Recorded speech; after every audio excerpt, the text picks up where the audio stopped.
Malaysia sedang jadi sorotan, bukan karena kekuatan militernya yang menakutkan, tapi karena rencana pembelian alutsistanya yang kacau balau.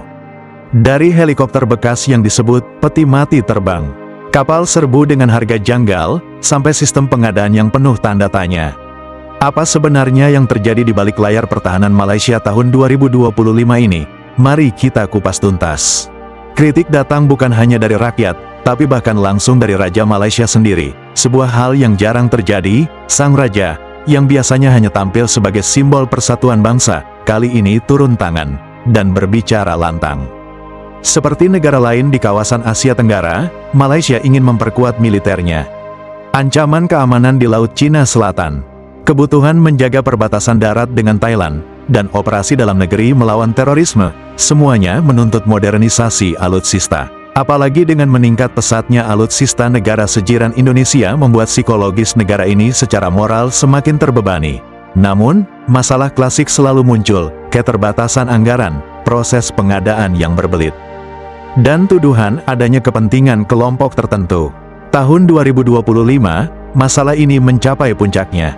Salah satu kontroversi terbesar datang dari rencana pembelian helikopter Black Hawk bekas dari Amerika Serikat. Helikopter ini usianya lebih dari 30 tahun. Yang mengejutkan, Raja Malaysia, Sultan Ibrahim sendiri, menyebut helikopter itu sebagai Flying Coffin alias peti mati terbang. Beliau menilai, kalau dipaksakan, justru membahayakan nyawa prajurit.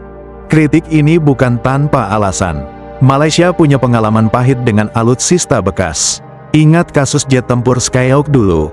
Banyak yang jatuh, menimbulkan korban, dan akhirnya malah jadi besi tua. Pengalaman buruk itu masih membekas sampai sekarang. Tak berhenti di helikopter, Raja juga menyoroti pembelian kapal serbu. Harga kapal yang dibeli pemerintah tercatat 5 juta per unit, padahal di pasaran harganya bisa di bawah 2 juta Rm. Lebih parah lagi, ada rencana membeli kapal baru seharga hampir 10 juta Rm, yang menurut Raja Malaysia, sama sekali tidak masuk akal. Negara diakali bejat sekali pemerintah ini. Ini menimbulkan pertanyaan besar, apakah pengadaan ini benar-benar berdasarkan kebutuhan militer, atau justru ada permainan harga di balik layar? Masalah utama bukan hanya soal apa yang dibeli, tapi bagaimana cara membelinya. Proses pengadaan Malaysia seringkali dituduh tidak transparan.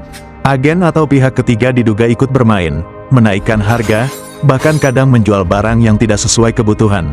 Ada kasus di mana perusahaan tekstil tiba-tiba ikut menawarkan drone militer.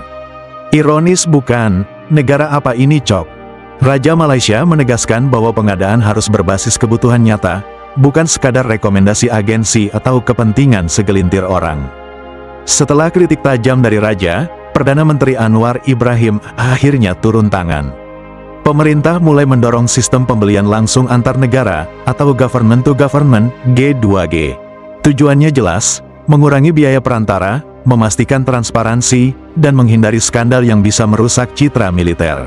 Selain itu, Parlemen Malaysia juga mengesahkan RUU Pemerolehan Pemerintah, sebuah undang-undang baru yang akan mengatur semua proses pengadaan agar lebih ketat dan terstandar. Sayangnya, semua kekacauan ini berdampak pada citra militer Malaysia. Banyak pihak menilai bahwa Malaysia terlihat tidak serius dalam modernisasi. Pengamat militer bandingkan dengan Indonesia, yang sedang memesan Rafale, jetkan Turki, dan memperkuat armada lautnya. Malaysia justru sibuk dengan drama helikopter bekas dan kapal serbu kemahalan. Inilah kebodohan yang terpublish. Pertanyaan pun muncul, apakah Malaysia benar-benar siap menjaga kedaulatannya, atau justru tertinggal di kawasan yang semakin kompetitif ini? Kasus pembatalan helikopter Black Hawk, harga kapal yang tak masuk akal, dan tuduhan proses pengadaan yang bermasalah, menunjukkan satu hal, sistem pertahanan Malaysia butuh perbaikan besar-besaran. Langkah ke depan seperti G2G dan undang-undang pengadaan baru bisa jadi solusi, tapi hasilnya belum bisa dilihat sekarang. Yang jelas, Malaysia tidak bisa lagi main-main.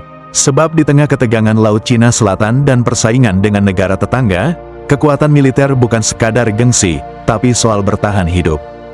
Bagaimana menurut kalian? Apakah langkah baru Malaysia akan memperbaiki keadaan, atau justru mereka akan terus terjebak dalam lingkaran masalah pengadaan alutsista? Tulis pendapat kalian di kolom komentar. Jangan lupa like, share, dan subscribe untuk update terbaru seputar dunia militer. slow up, no I don't take sh*t. I got no love for the fakeness. If you wanna play tough and wanna hate this, I'll always show